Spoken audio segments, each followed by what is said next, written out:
अस्सलाम वालेकुम। वालेकुम सलाम। आपका नाम? यासिर राठौर नाम है। यासिर, आप मुझे ये बताइएगा, पाकिस्तान और साउथ अफ्रीका का जो मैच है, क्या लगता है कौन सी टीम जीत पाएगी? देखिए, जिस तरह से आज पाकिस्तान की बल्लेबाजी रही है, आपके चार मिडल जो टॉप ऑर्डर ने परफॉर्म तो वैसे भी नहीं किया, नीचे से आके रन बने। मिडल ऑर्डर में शादाब खान ने अच्छा किया, इफ्तार ने आज 50 रन किए, तो मुझे लगता है पाकिस्तान फेवरेट रहेगा इस मुकाबले के लिए। आपने 67 पे 4 आउट भी कर दिए, तो मुझे लगता है कहीं ना कहीं पाकिस्तान की इस मुकाबले ज़्यादा पकड़ रहेगी इस मैच पर। आपका जो पाकिस्तान की टीम है, कौन सा फेवरेट इस टाइम खिलाड़ी जा रहा है जो अच्छा खेल रहा है? हमेशा एक ही नाम आता है जब हम क्रिकेट के बारे में सोचते हैं, वो बाबर आजम।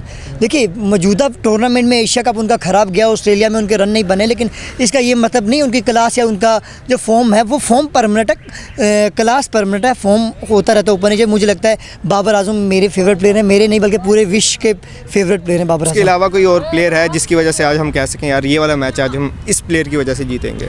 देखिए, आपका जो टॉप ऑर्डर है उसने हमेशा क्लब्स के पूरे एशिया कप में स्कोर नहीं किए। उन्होंने रिजवान के रन आए हैं पिछले कुछ समय से, लेकिन वर्ल्ड कप में परफॉर्म नहीं किया। जिम्बाब्वे के सामने हम हार गए, इंडिया से जीता हुआ मैच हार गए। तो मुझे कहीं ना कहीं लगता है अभी तो मुझे जो पाकिस्तान की टीम ज़्यादा रिलाई करती है वो बाबर आजम पे करती है। अभी इस वक्त एक खिलाड़ी है जो आपको लगता है ये अच्छा खेल रहा है? डेफिनेटली देखिए, खेलने में करंट फॉर्म की बात नहीं कर रहा मैं, ओवरऑल जो उसका परफॉर्मेंस रहा पाकिस्तान के लिए बाबर आजम का, तो मुझे लगता है बाबर आजम एक सर्वश्रेष्ठ बल्लेबाज हैं विश्व के, तो वो कर सकते हैं ऐसा। परमानेंट फॉर्म नहीं है उनकी इस वक्त, वो फॉर्म उनसे रूठी हुई है, रन नहीं बन रहे, ये बात अलग है, लेकिन क्लास तो बाबर आजम की है। डेफिनेटली वर्ल्ड में मानते, विश्व भर में उनके फैंस हैं, तो मुझे लगता है एक आध टूर्नामेंट ख़राब जाने से बहुत ज़्यादा क्रिटिसाइज़ करना कुछ ज़्यादा अच्छी बात नहीं है बाबर आजम के लिए। पाकिस्तान जो है परफॉर्म करते हैं माशाल्लाह नज़र आता है, लेकिन ये पिछले कुछ मैचेस में उतना परफॉर्म अच्छा नहीं कर पा रहे। क्या लगता है ये जो इंडिया से मैच हारे हैं इसका कोई असर है इस पर? देखिए, आप इंडिया के विरुद्ध हार गए, जिम्बाब्वे से आप हार जाएं, उसके बाद क्वालिफिकेशन के आपके जो चांसेस है बिल्कुल लगभग ख़त्म हो जाते हैं। आप दक्षिण अफ्रीका के सामने खड़े हैं, आपने आयरलैंड के खिलाफ मैच जीता, लेकिन शायद उस तरह से टूर्नामेंट में वापसी नहीं हुई आपकी। तो मुझे लगता है कहीं ना कहीं इस वर्ल्ड कप में पाकिस्तान का सफ़र ख़त्म हो गया है। आइए वापस घर आइए, अगले विश्व कप की तैयारी कीजिए, क्योंकि समस्याएं आपके मिडल ऑर्डर में रहेंगी। आपने शुएब मलिक को खिलाया नहीं, आपका मिडल ऑर्डर उस तरह से एक्सपीरियंस नज़र आया नहीं, तो मुझे लगता है कहीं ना कहीं वो दिक्कत जो थी वो इस वर्ल्ड कप में नज़र आई है, और जिसकी हम पहले बात कर रहे थे वो हुआ इस वर्ल्ड कप में भी। मिडल ऑर्डर को लेके काफ़ी ज़्यादा रणनीतियाँ थी पाकिस्तान की, हम सोचते थे रन करेगा, ये इफ्तार कर लेगा, वो करेगा, लेकिन उस तरह से रन हमारे आए नहीं। हमने फ़हर जमान को पिछले 2-2.5 साल से कैरी किया टीम में, वर्ल्ड कप के समय पे उनको ड्रॉप कर दिया। तो मुझे लगता है कहीं ना कहीं मैनेजमेंट में कोई उतार चढ़ाव, इस तरह की जो तब्दीलियाँ की गई, मुझे लगता है ये ज़रूरी नहीं थी पाकिस्तान टीम के लिए। बहरहाल देखते हैं, पाकिस्तान तो वर्ल्ड कप में सेमीफाइनल में जो क्वालिफिकेशन वो तो लगभग ख़त्म हो गई है। मुझे नहीं लगता पाकिस्तान क्वालिफाई करेगा, मुझे लगता विश्व में किसी को नहीं लगता। क्योंकि क्यों नहीं लगता आपको? पाकिस्तान एक जज्बा, पाकिस्तानी टीम है, हमारी पाकिस्तान की टीम है, बंदा कहता है यार कुछ नहीं, इंशाल्लाह जीतेगी। देखिए, जीतना अलग चीज़ है, जज्बों से जीते नहीं जाते गेम, आपको मैदान में करके दिखाना पड़ता है। वो आप इंडिया के विरुद्ध हार गए थे, जिम्बाब्वे से 1 रन से आप पछड़ गए। जज्बों की बात तब होती है आप रन करते हैं।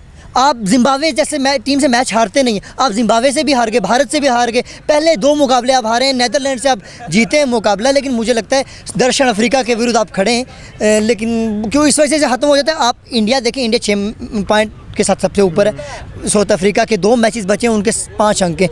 तो मुझे लगता है ऐसा कि पाकिस्तान का जो सफ़र है वो ये लगभग खत्म। क्या लगता है टीम चेंज होनी चाहिए? कौन सी टीम आनी चाहिए पाकिस्तान? देखिए, बहुत ज़्यादा बदलाव तो नहीं करने चाहिए आपको। वो हर दफ़ा हम यही करते हैं, वर्ल्ड कप के बाद 6 प्लेयर 7 प्लेयर तब्दील करते हैं। मुझे एक स्ट्रैटेजी होनी चाहिए, आपने किसको खिलाना है। अगला वर्ल्ड कप 2023 है, 50 ओवर्स का वर्ल्ड कप है, मुझे तैयारी अगर करनी है, आपने जो प्लेयर खिलाने 2023 के वर्ल्ड कप में वो आप उनको कैरी करें लगातार। अगर आपके शुएब मलिक प्लान में नहीं थे तो इतने अरसे से उनको टीम में खिलाया क्यों था आपने? तो मुझे लगता है कहीं ना कहीं इतनी ज़्यादा तब्दीलियों की ज़रूरत। कौन सा प्लेयर चेंज होना चाहिए इस वक्त पाकिस्तान की टीम में जो है, और कौन सा आना चाहिए उसकी? देखिए, मैं ये कभी नहीं कहूँगा कि फ़लाँ प्लेयर को चेंज करें। As a cricket fan, as a player, मैं हमेशा पाकिस्तान टीम को हाईली सपोर्ट करता हूँ। और जहाँ तक तब्दीली की बात है, मुझे नहीं लगता इन प्लेयर्स अच्छे प्लेयर हैं, उनसे परफॉर्म अच्छा नहीं कर पा रहे, नहीं हो नहीं रहा। मुझे लगता है ऐसा है, ऑस्ट्रेलियन कंडीशन में वो अच्छा कर नहीं पा रहे, तो मुझे लगता है कि ज़्यादा तब्दीलियों की ज़रूरत है। हाँ, 1-2 बदलाव ज़रूरत रहेगी पाकिस्तानी टीम की, लेकिन अगर आप उनको 2023 के वर्ल्ड कप तक कैरी करते हैं तब आप तब्दीलियाँ कीजिए, वरना ज़रूरत नहीं है आपकी टीम। ये जो बारिश हुई है इस वक्त, बारिश की वजह से कोई बेनिफिट मिलेगा पाकिस्तान को? देखिए, बेनिफिट की जहाँ तक बात है, पाकिस्तान तो तकरीबन 9 ओवर में 67 या 69 रन से 4 आउट हो गए।